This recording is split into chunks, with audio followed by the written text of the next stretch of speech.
زي ما احنا شايفين من 1 ل2 هيعمل عملية انضغاط، من 2 ل3 طرد حرارة، من 3 ل4 دي عملية خفض الضغط، وعندي هنا من 4 ل1 دوت التأثير التبريدي، دي كمية الحرارة اللي هيمتصها المبخر وبالتالي هيحصل تبريد. تعالى كده ناخد العمليات واحدة واحدة.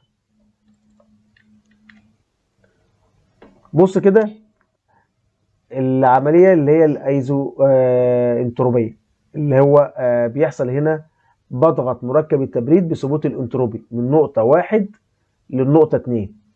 بص كده معايا. طب انا في الموضوع دوت ده شغل مين؟ ده شغل الضغط. يبقى انا في الحالة ديت بقدر اجيب شغل الضغط وبقدر اجيب قدرة الضغط. بجيب الكلام ده ازاي؟ بعد اذنك يا دكتور، بس ايه العمليه الايزنتروبيه دي؟ انا بعمل هنا ده ايزنتروبي، يعني اللي هو بثبوت الانتروبي، اللي هي عملية انضغاط تمام ماشي. بثبوت الانتروبي. عندي هنا التأثير التبريدي بيساوي فرق الانصالبي قبل وبعد. قبل وبعد، هنا خرج وهنا دخل، يبقى اتش او ناقص اتش اي. تمام. طيب لو انا عايز اجيب قدرة الضغط بضرب في الام دوت اللي هو معدل سريان مركب التبريد. ام دوت في فرق الاتشات يديني الوحدة عندي هنا بالكيلو وات. اما شغل الضغط بجيب فرق الصلبي وبالتالي هيديني الوحدة بتاعتي بالكيلو جول لكل كيلو جرام. طيب المعدل السريان ده بالكيلو جرام بير سكند، كيلو جرام على الثانية، دي الام دوت ريفريجرانت اللي هو مركب التبريد. الروف الايه تمام. عندي هنا عمليات البخار، عملية ثبات الضغط اللي هو بيتم هنا في المكثف. تمام. في المكثف هنا بيتم كذا عملية. أول حاجة بيتم إزالة التحميص من النقطة 2 لحد ما أوصل لخط التشبع. تمام. دي كمية حرارة، في حرارة كامنة وحرارة محسوسة. دي حرارة إيه؟ حرارة محسوسة، لأن درجة الحرارة هنا غير درجة الحرارة هنا. هنا طرد حرارة الأول، دي اسمها إزالة حرارة. من النقطة دي للنقطة دي دي عملية تكثيف. من النقطة دي للنقطة دي دي عملية التبريد الدوني. طيب اللي أنا بطلب منك في عملية في خلال المكثف بيقول لك إيه؟ السؤال يعني هات لي كمية الحرارة المطرودة من المكثف اللي هي كيو سي. تمام؟ بتجيبها ازاي؟ الكيو سي الام دوت في فرق الاتشات، اتش اللي داخله ناقص الاتش اللي خارجه، هيبقى اول واحده ناقص اخر واحده. تمام. مضروبه في الام دوت اللي هو معدل ايه؟ السريان. سيبك من دي. عمليه الخنق هنا اللي بتتم خلال الانبوبه الشعريه، النقطه 1 للنقطه 2. تمام. اتش 1 او اتش الدخول هي نفس اتش الايه؟ الخروج. مفيش اي حاجه، مفيش كميه حراره بتنتقل ولا اي حاجه، دي ما فيهاش اي حاجه بتجي لك فيها. ده بيجي لك اخر حاجه بقى اللي هو المبخر، اللي انا من خلاله بحسب كميه الحراره اللي هيمتصها المبخر او المكتسبه في المبخر اللي هي بالكيلو وات. الكيو اي بيساوي الام دوت اللي هو معدل السريان في فرق الاتشات بين الدخول والخروج. تمام. لو هو عايز التاثير التبريدي ما بتجيبش الام دوت دي خالص، تبقى اتش او ناقص اتش اي. طب الخلاصه عشان في ناس تهت مني، الخلاصه هي القوانين اللي عندك دي. لو انت عايز التاثير التبريدي بتجيب الاتش 2 ناقص الاتش 1. 2 ناقص 1. استنى كده اجيبها لك. التاثير التبريدي اللي هي دبليو سي اتش 2 ناقص اتش 1. قدره الضاغط نفس اللي انا عملته هنا بس بضربه في الام دوت. التاثير التبريدي فرق الاتشات خلال المبخر اتش 1 ناقص اتش 4. عايز سعه التبريد اللي هي كميه الحراره المكتسبه في المبخر بتضرب التاثير التبريدي في الام دوت، هي بس اضربها في الام دوت. طب الحراره هتطرد المكثف ل اتش 2 ناقص الاتش ايه؟ 3. لو عايزها بالكيلو وات هتضرب في الام دوت. لو قال لك كميه الحراره يبقى هتضرب في الام دوت. طيب السي او بي اللي هو معامل الاداء بيساوي المستفاد على المعطى. استفدت ايه؟ تاثير تبريدي. انت اديته ايه؟ دبليو سي. يبقى انت بتقوم قايل الار اي على الدبليو سي.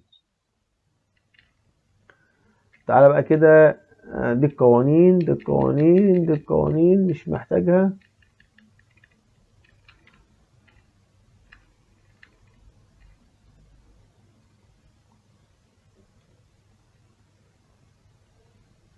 إذا كان ضغط المكثف 12 بار وضغط المبخر كذا فأوجد الآتي.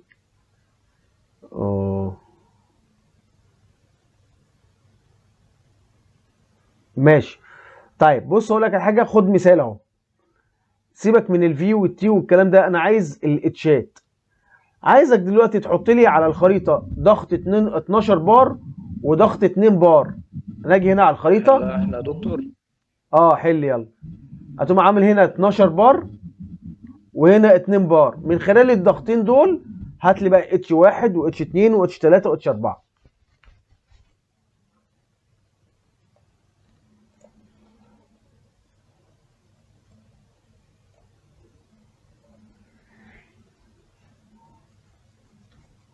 يا عبد الله فهمت حاجه يا عبد الله؟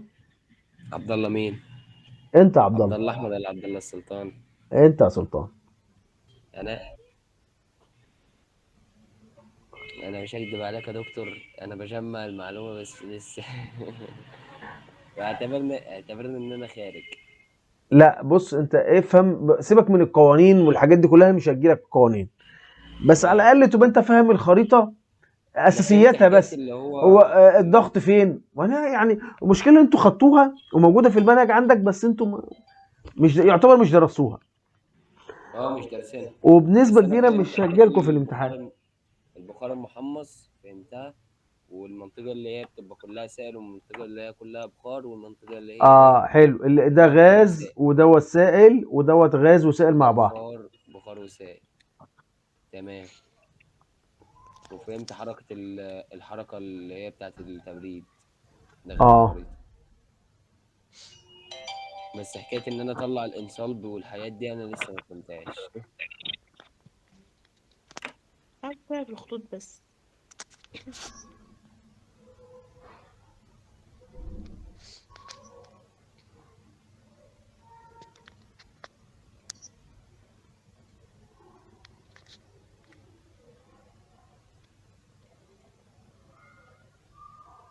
لو مثلا يا دكتور في شرح مثلا ليها في PDF مثلا ابعته لنا على الجروب واحنا نراجع.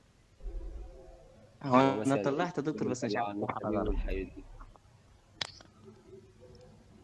بس متأكد ان هي غلط. يا دكتور الاتش 1 هتبقى 300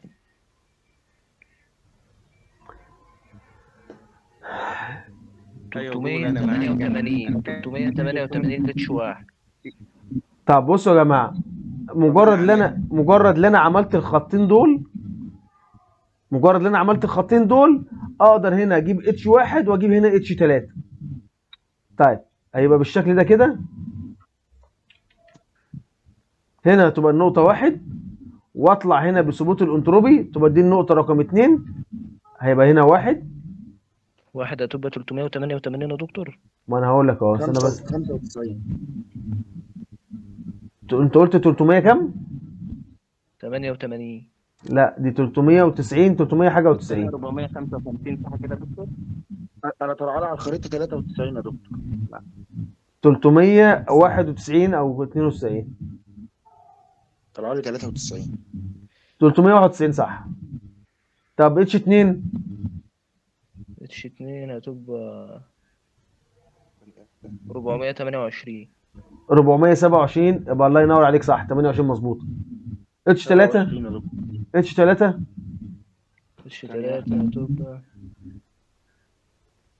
244. لا 245. لا ده حاجه و60. انت هنا 240 وهنا 260. دي 60. هي بعد ال 60 274 يا دكتور. 68 يا دكتور. 68 صح. 67 صح. 67 مظبوط. 68 طلعت معايا 200. مظبوط. ما معنى الكلام؟ انت لما عملت الخطين هنا جبت لي 1 وجبت لي 3 مباشر على طول، وطلعت عشان تجيب النقطه 2 طلعت خط بثبوت الانتروبي من نقطه 1 لنقطه 2. هو فين الانتروبي؟ اللي هو الخط الاخضر ده. فانا مشيت على اي خط من الخطوط الخضراء دي اهو، او مشيت خط من موازي للخط الاخضر اللي انا عليه، وبالتالي جبت النقطه رقم 2. انزل تحت كده وأقوم جايب الاتشات. هي الاتشات دي للانسان. ايوه عليك نور، الاتش دي اللي هي الانصلب. يبقى دي الانصلب عند 1، الانصلب عند 2، الانصلب عند 3 و4 1، لان 3 هي نفسها 4. سيبك من الحجم، سيبك من دي، سيبك من دي. ماشي، ما دي احنا كده شرحناها.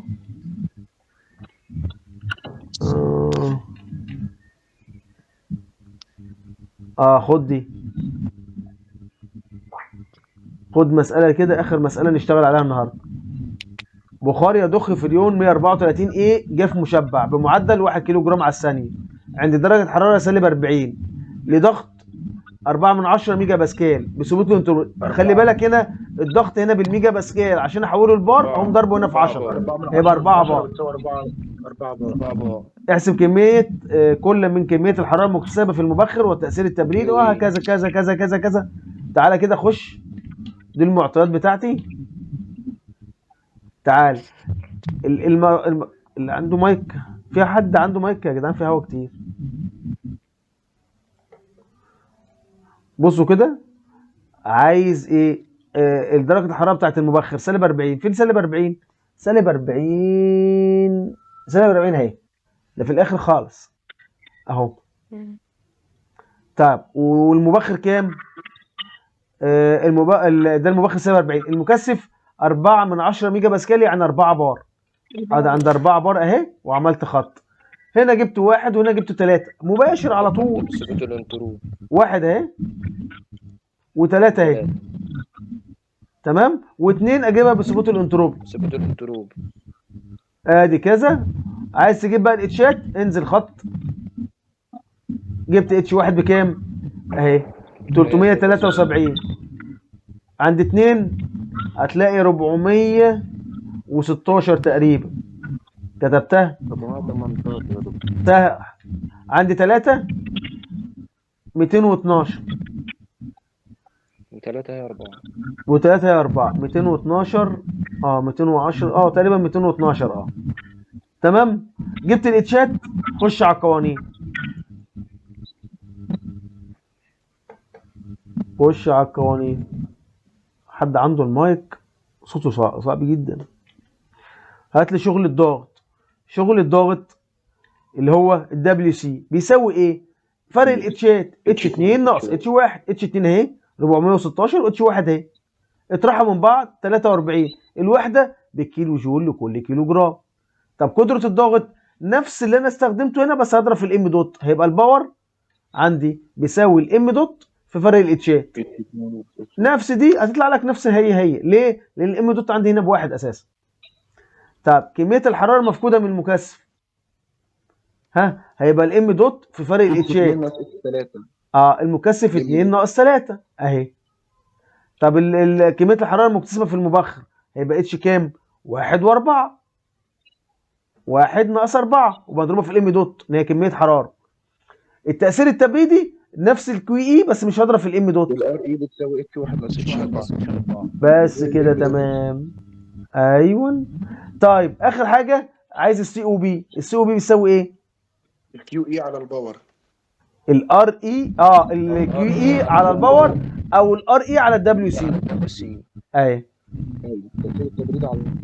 اداني هنا 3 و74.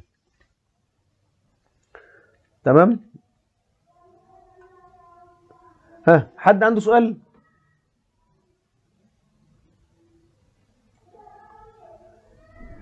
حد عنده سؤال يا شباب؟